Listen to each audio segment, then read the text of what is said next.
हर व्यक्ति के दो पहलू होते हैं, एक उसका प्रभाव होता है, एक उसका स्वभाव होता है। ठाकुर जी ने दोनों को विलग कर दिया। स्वभाव वाले श्री कृष्ण तो पूरे विश्व में भ्रमण कर रहे हैं, गीता का ज्ञान दे रहे हैं, सुदर्शन चक्र घुमा रहे हैं, पर स्वभाव वाले कृष्ण, प्रेमी श्री कृष्ण, त्रिभंग लली श्री कृष्ण, मधुरवंशी बजाने वाले श्री कृष्ण, ब्रजवासियों के घर से मक्खन चुरावे वाले, गैयान को चरावे वाले, वो श्री कृष्ण तो वृंदावन छोड़ के कभी नहीं जाते। उद्धव, मैं सदा ब्रज में रहता हूं, पर प्रत्यक्ष दर्शन मेरा असंभव है। क्यों? क्योंकि वृंदावन का प्रत्येक कण मेरा ही स्वरूप है, वृंदावन के प्रत्येक वृक्ष मेरे स्वरूप हैं। मैं वृंदावन ही हूं, वृंदावन से अलग नहीं हूं मैं। उद्धव बोले, तो फिर मुझे पागल क्यों बनाया आपने? मेरे साथ ये सब क्यों किया कि तू जा वृंदावन की मुझे बहुत याद आती, आदि आदि ये सब लीला मेरे साथ क्यों की, जब आप ही वृंदावन हैं, वृंदावन आप में ही है, सब सखा ग्वाल बाल और ये सब आपके अंदर विद्यमान है, तो मुझे क्यों भेजा वहां पर? भगवान बोले, मैंने तुझे पहले भी कहा थी, तू ज्ञानी था, तू विरक्त था, तू श्रेष्ठ था, पर प्रेमी नहीं था, इसलिए तेरे अंदर प्रेम जागृत करवाने के लिए तुझे वृंदावन भेजा था। और ब्रजवासियों के विरह प्रेम से तेरे चित्त में अब प्रेम की ज्वाला प्रकट करवाई है, तुझे प्रेमी बनाना था। क्यों? क्योंकि तू मेरा बहुत प्रिय है, तू प्रेमी बनेगा इसलिए मुझे प्रिय लगेगा, इसलिए मैंने तुझे वृंदावन भेजा। बाकी किशोरी जी और ये सब ब्रजवासी मुझसे कभी दूर नहीं रहते, सदा मेरे संग रहते हैं, सदा हम साथ रहते हैं।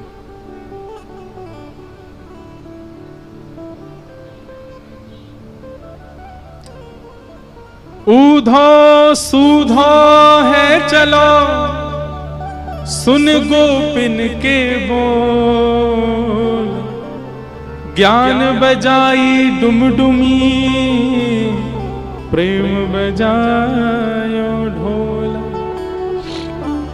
ज्ञान की डुमडुमी बज गई और प्रेम का ढोल बजा, ऐसा ढोल बजा उद्धव जी मानो गाने लगे, सबसे कह रहे हैं क्या? प्रेम नगर मत जा मुसाफिर, प्रेम नगर मत जा, प्रेम नगर मत जा मुसाफिर। वृंदावन और मुसाफिर मतलब घूमने फिरने वाला।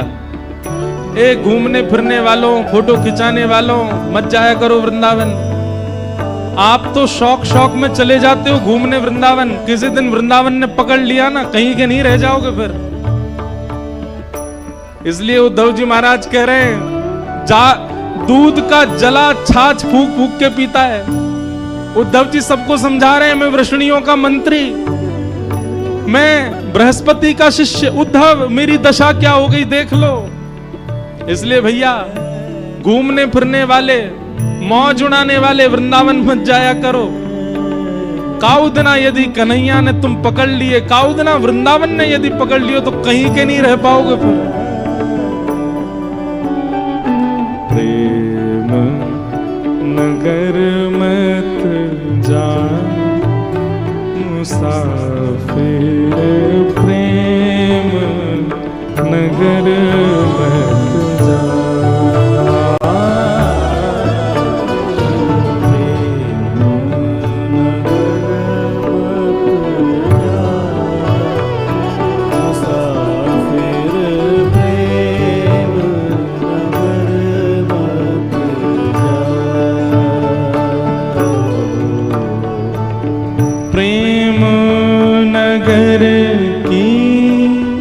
सकरी हैं गलियां, प्रेम नगर की सकरी।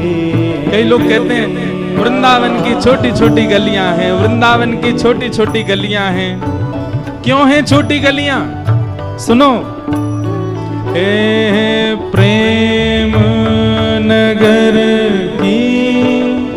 सकरी हैं गलियां, प्रेम नगर की सकरी हैं गलियां। ओ प्रेम नगर की सकरी। आपके चित्त रूपी गली में और जितने बैठे होंगे सबन को निकाल देगो बाहर। क्यों? हमारो कन्हैया आवेगो भीतर।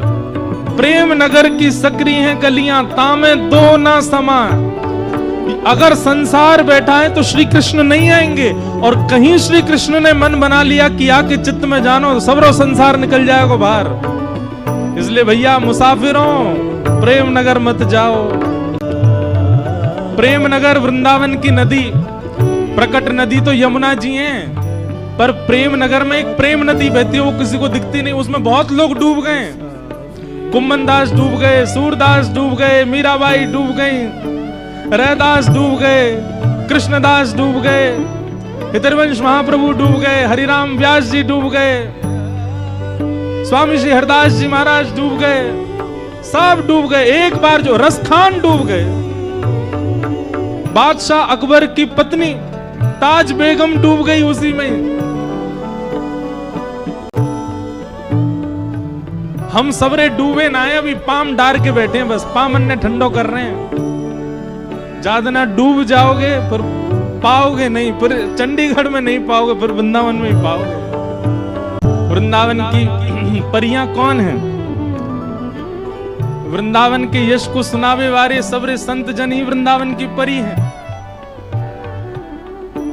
हमारे श्री प्रबोधानंद जी महाराज, जिन्होंने वृंदावन महिमामृत प्रकट किया, वृंदावन की परी। कहने का अभिप्राय क्या है? प्रेम नगर की सुंदर हैं परियां, लाखों लोग लुभा उन परियों को देख के उनके ही हो गए। हमारी वृंदावन की सुंदर परियों में सूरदास भी हैं, कृष्णदास भी हैं, कुम्मनदास भी हैं, हितरवंश महाप्रभु भी हैं। अच्छा, ये तो हैं प्राचीन परियां। हमारे परम पूजनीय श्री मलुक पीठ वाले पूज्य महाराज जी वृंदावन की वर्तमान परी हैं। उनको देख के देखो कितने सारे लोग उनके अनुयायी हो गए।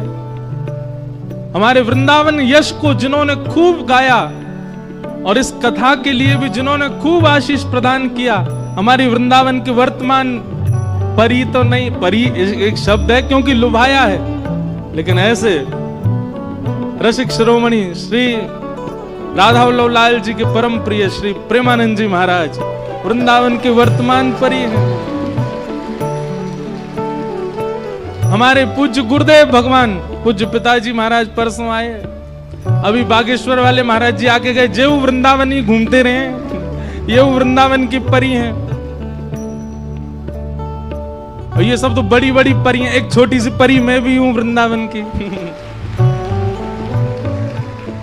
तो भैया, प्रेम नगर की सुंदर है परियां। सुंदर क्या किया इन्होंने? लाखों लोग लुभा मुसाफिर प्रेम। क्योंकि प्रेम नगर गए तो फिर उद्धव जी कहते हैं मेरी जैसी गति हो जाएगी, स्थिति हो जाएगी। हो मुझे दुनिया से नहीं कोई काम, मुझे दुनिया से नहीं कोई काम, मैं तो रटू राधा राधा नाम। मुझे दुनिया से नहीं लेना देना, मुझे दुनिया से नहीं लेना देना। ये जगत है एक सपना, ये जगत है एक सपना, यहाँ कोई नहीं अपना, यहाँ कोई नहीं अपना। मेरी अपनी वृषभानु दुलारी, मेरी अपनी वृषभानु दुलारी, मेरी अपनी वृषभानु दुलारी मेरी अपनी कृष्ण भानु दुलारी जहाँ विराजे राधा रानी जहाँ विराजे राधा रानी ओ मेरो मन लगो बरसाने में जहाँ विराजे राधा रानी ओ मेरो मन लगो बरसाने में जहाँ विराजे राधा बोलो वृषभानु दुलारी की जय हो। आज कथा के विश्राम के बाद हमारे भैया श्री कृष्णदास जी पधारे हैं, जिनके भाव हम बचपन से ही गा रहे हैं, खूब सुनाते हैं।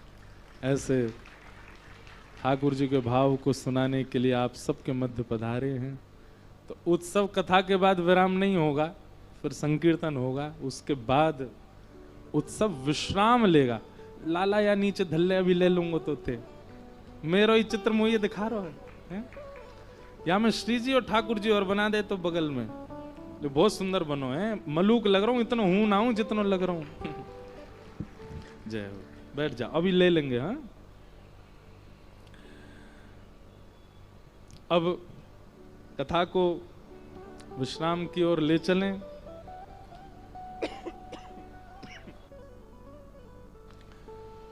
जो क्रम कथा का शेष रह गया है उसको हम बस संक्षिप्त, क्योंकि अब इतना रस यहां गिर चुका है कि अब बाकी भाव यहां कहने सुनने का कोई विषय नहीं, पर कथा क्रम हम पूर्ण कर देते हैं। उद्धव जी महाराज वापस मथुरा गए। मथुरा के ऊपर जरासंध ने 17 बार चढ़ाई की और 17 बार भगवान ने जरासंध को, उसकी पूरी सेना को हरा दिया। पूरी सेना को मार देते, जरासंध को छोड़ देते। 18वीं बार जरासंध जब युद्ध करने आया तो ब्राह्मणों को अनुष्ठान पर बैठा करके आया और ब्राह्मणों से कह के आया कि यदि इस बार मैं हार गया तो आप सबके सर धड़ से अलग कर दूंगा, आपके परिवारों को उजाड़ दूंगा, सबको नष्ट कर दूंगा। और यदि मैं जीत गया इतना संपन्न कर दूंगा, इतना धन धान्य दूंगा, इतनी दक्षिणा दूंगा कि आपको कहीं हाथ नहीं पसारने पड़ेंगे। तो ब्राह्मण अनुष्ठान तो करना भूल गए, ठाकुर जी से प्रार्थना करें, ठाकुर जी हार जाओ, ठाकुर जी हार जाओ, ठाकुर जी हार जाओ। ठाकुर जी को विप्र बहुत प्रिय हैं। बंधुओं, कोई जाति से हमारा संबंध नहीं, पर विप्र करते क्या है? ठाकुर जी का यश गाते रहते हैं 24 घंटा, तो जो 24 घंटा यश गाए वो प्रिय होगा कि नहीं? तो ब्राह्मणों ने इतना यश गाया ठाकुर जी का, ठाकुर जी से प्रार्थना करने लगे हार जाओ। तो 18वीं बार करने लगे हार जाओ। तो 18वीं बार जब जरासंध ने मथुरा पर चढ़ाई की, भगवान ने विश्वकर्मा को आदेश किया, बोले सुनो, हम घर शिफ्ट कर रहे हैं, अपना दूसरा घर ढूंढो। विश्वकर्मा ने कहा आज्ञा करो। बोले समुद्र के बीच में एक नई नगरी का निर्माण करो और सोते हुए समस्त द्वारिका के लोगों को वहीं पहुंचा दो, मथुरा के लोगों को। विश्वकर्मा ने समुद्र के बीच में एक नई नवीन नगरी का निर्माण किया और सोते हुए समस्त मथुरा वासियों को वहां स्थानांतरित कर दिया। सुबह उठते ही समस्त मथुरावासी अपने अपने घर ढूंढने लगे। द्वारिकम द्वारिकम द्वारिकम द्वारी द्वारी कम ब्रह्म, हमारे द्वार कहाँ हैं, द्वार कहाँ हैं? सब जगह ढूंढने लगे। भाई घर ही बदल गए सबके, सोए कहीं थे पहुंच कहीं और गए। सब ने द्वार खोल करके देखा तो हर द्वार पर ठाकुर जी खड़े हुए हैं। द्वारी द्वारी कम ब्रह्म, जहां हर द्वार पर ठाकुर जी खड़े हैं, उसी ब्रजवासियों ने ही नामकरण किया है द्वारिका का। द्वारिकम द्वार, हमारे द्वार कहाँ हैं, द्वार कहाँ हैं, द्वार कहाँ हैं? और जब द्वार खोल करके देखा तो शंख चक्र गदा पद्मधारी हर द्वार पर खड़े थे। भगवान ने कहा बहुत बहुत धन्यवाद, आप सब ब्रजवासियों ने इस नई नगरी का नामकरण किया। आज से इस नगरी का नाम होगा द्वारिका। और वहां के अधीश हो गए हमारे श्री कृष्ण। बोल द्वारिकाधीश की। भगवान रण छोड़ करके भागे। बलराम जी का हाथ पकड़ करके जरासंध के साथ युद्ध करते करते रण छोड़ के। तो वृंदावन रसामृत पद में हम अगर कहीं तीर्थ में कथा करने जाते हैं तो एक पंक्ति उस तीर्थ की भी जोड़ते हैं। तो वृंदावन रसामृत पद को जब हम द्वारिका में गाते हैं तो कैसे गाते हैं? विप्रधेनु संतन के कारण रण छोड़ो ब्रजनाथ। गाओ। विप्रधेनु संतन के कारण रण छोड़ो ब्रजनाथ। गोमती तट द्वारवती पधारे। गोमती तट द्वारवती पधारे। गोमती तट द्वारवती पधारे। गोमती तट द्वारवती पधारे। कहलाए द्वारिकानाथ वृंदावन प्यारो वृंदावन। प्रधेनु संतन के कारण रण छोड़ो ब्रजनाथ। गोमती तट द्वारवती पधारे कहलाए द्वारिकानाथ। भगवान का नाम पड़ गया रण छोड़। माखन चोर भये रण छोड़। ठाकुर जी रण छोड़ करके भागे। रण छोड़ नाम पड़ गया ठाकुर जी का। द्वारिका के राजा कौन है? उग्रसेन। मथुरा और द्वारिका के कभी राजा भगवान नहीं बने। राज पदवी पर भगवान कभी बैठे ही नहीं। ठाकुर जी ने हमेशा राजा उग्रसेन को ही बनाया। उग्रसेन राजा बने, भगवान के नाना जी। और कैसे नाना? कंस के पिताजी। रेवत राजा के पौत्री से रेवती के साथ में श्री बलराम जी का ब्याह हुआ और नाम पड़ गया रेवती रमण। रेवती के साथ ब्याह हुआ इसलिए दाऊदाता का नाम रेवती रमण। और ऐसा हमारे यहां ब्रज में कहते हैं कि द्वारिका बनाई तो विश्वकर्मा ने बहुत सुंदर, पर रेवती के साथ में जब बलराम जी का ब्याह हुआ तो दहेज में इतना सोना दिया कि उसको पूरे द्वारिका में मढ़वा दिया। तो बलराम जी का ब्याह भी कोई छोटा मोटा नहीं हुआ था, खूब अद्भुत हुआ। भगवान के विवाह का समय आया। बंधुओं देखो, कई लोगों के चित्त में प्रश्न उठता है, विशेष रूप से ब्रज के उपासकों के, ठाकुर जी को ब्याह श्री जी से क्यों ना भयो, और श्री जी से ब्याह के भाव क्यों नहीं कहे जाते कथाओं में। बहुत ध्यान से सुनिएगा। ब्याह के लिए व्यक्ति को दो होना बहुत जरूरी है। और श्री जी ठाकुर जी से विलग नहीं है। ठाकुर जी और श्री जी एक ही हैं। लेकिन हमारे ब्रज के भाव में, ब्रह्म वैवर्त पुराण में, गर्ग संहिता में, आदि आदि शास्त्रों में ब्रज के भाव से ठाकुर जी का ब्याह बताया गया है। किशोरी जी के साथ में हुआ है, पर किशोरी जी विलग नहीं है। लीला के लिए विलग से ब्याह आवश्यक है। लक्ष्मी विलग है भगवान से, इसलिए लक्ष्मी रुक्मणी है, उनके साथ ठाकुर जी का ब्याह हुआ। और रुक्मणी जी का विवाह केवल कृष्ण से नहीं, श्री किशोरी जी से हो रहा है, ऐसा मानो। ठाकुर जी हमारे आपकी तरह इंसानों जैसा भाव या संबंध नहीं है उनके। ठाकुर जी का प्रेम हम सीख सकते हैं, बाकी ठाकुर जी की पूरी लीला में हम कुछ भी नहीं सीख सकते। हाँ, वो जो कहते हैं और उनका जो प्रेम है बस वही करणीय है। आप लीला को करने पर नहीं जा सकते ठाकुर जी के। किशोरी जी विलग नहीं है, ठाकुर जी ही किशोरी जी हैं, किशोरी जी ठाकुर जी हैं। बस हम ब्रज रसिकों के लिए, ब्रज के उपासकों के लिए ठाकुर जी ने वहां पर विलग लीला की किशोरी जी के साथ, नहीं तो वास्तव में दोनों एक ही हैं। लक्ष्मी के साथ में भगवान का विवाह हुआ। कौंडन्यपुर के राजा भीष्मक, उनकी पुत्री का नाम है रुक्मणी, उनके साथ ठाकुर जी का विवाह हुआ। भगवान का विवाह रुक्मणी जी के साथ में सुसंपन्न हुआ। तत्पश्चात भगवान का दूसरा विवाह जाम्बती के साथ में हुआ।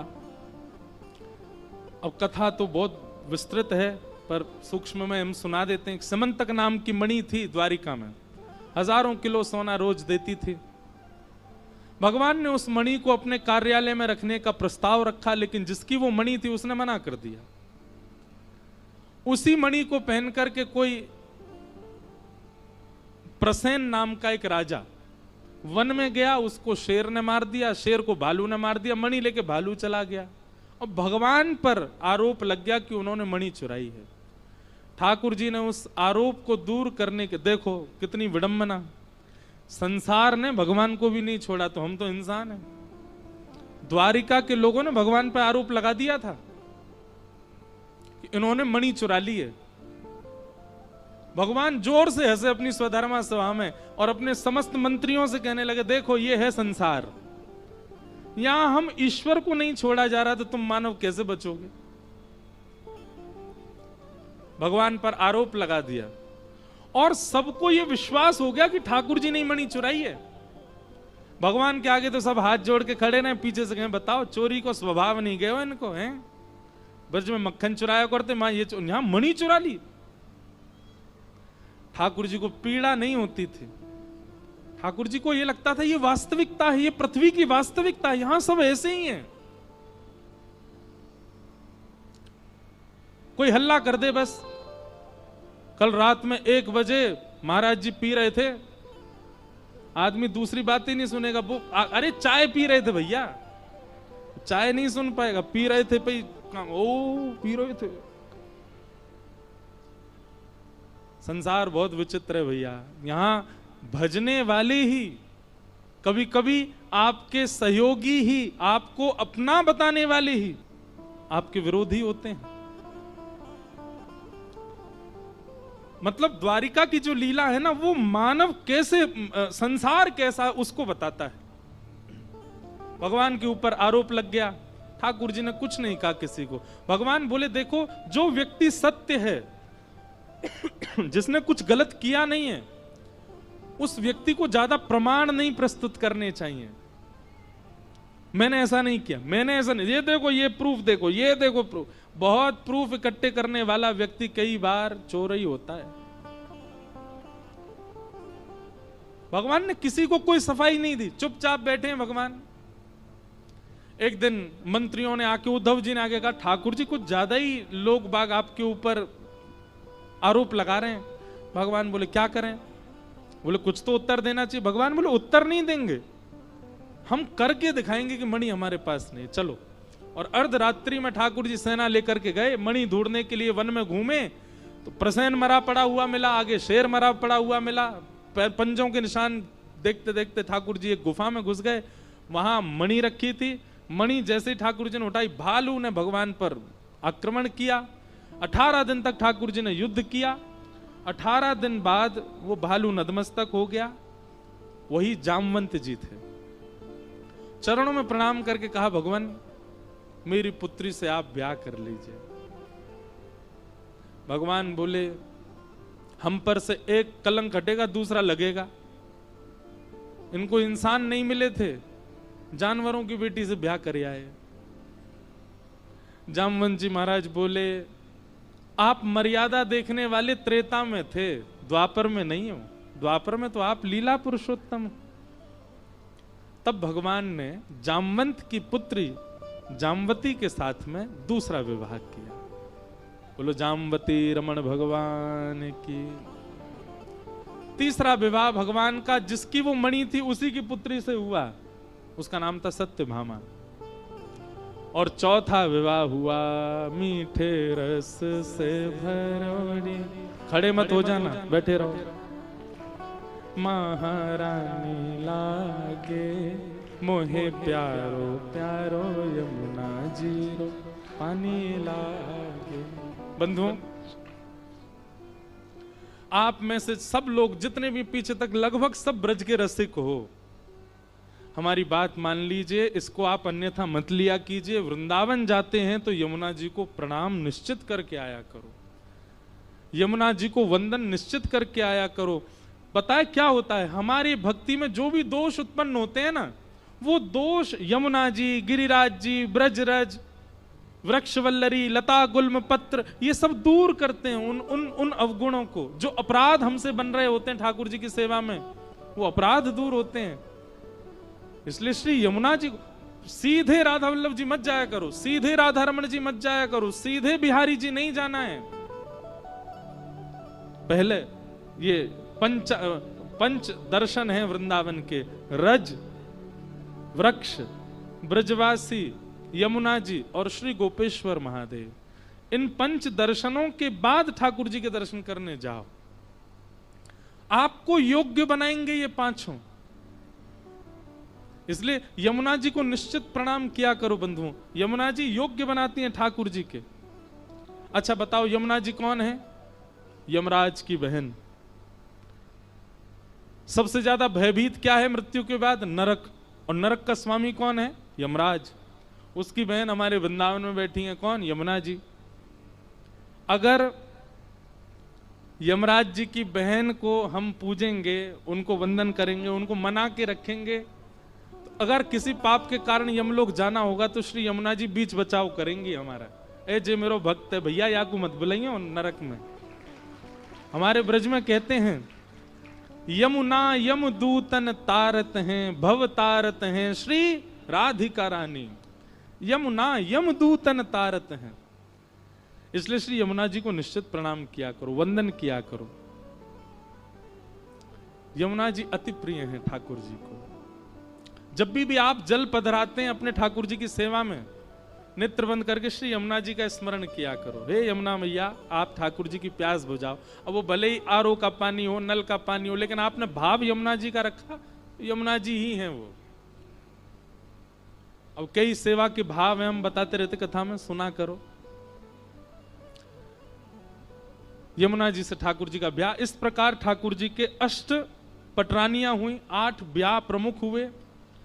भौमासुर नाम का एक दैत्य था, उसके यहां पर मैं सूक्ष्म में सुना रहा हूं। भौमासुर नाम का एक दैत्य था, उसके यहां 16,100 राजकुमारियां बंदी थीं। भगवान ने जाकर के उनको मुक्त किया, भौमासुर का वध किया और सबसे एक साथ ब्याह किया। लेकिन भगवान ने यहां पर ब्याह नहीं किया। प्रसंग आता है कि भूयात पतिर में मय्यम, उन समस्त पत्नियों ने, उन समस्त राजकुमारियों ने ठाकुर जी को पति रूप में ब्रह्मा से मांगा। तब ठाकुर जी ने उन समस्त राजकुमारियों को पत्नी रूप में स्वीकार किया। भगवान की दिनचर्या, ग्रहचर्या, राजसूय यज्ञ आदि आदि क्रमों को यहां पर सुनाया गया। और फिर ब्रज द्वारिका मिलन की कथा आई। बहुत करुण प्रसंग है, मैं इसमें नहीं जाऊंगा। 2 दिन से हम करुण ही करुण चल रहे हैं। किशोरी जी से रुक्मणी जी की भेंट होती है, नंद बाबा की वसुदेव जी से भेंट, देवकी मैया की यशोदा जी से भेंट। बहुत अद्भुत प्रसंग है। इस बार जो नाथद्वारा में ठाकुर जी का उत्सव था गिरधर लाल जी का, उसमें यही प्रसंग था, ब्रज द्वारिका मिलन।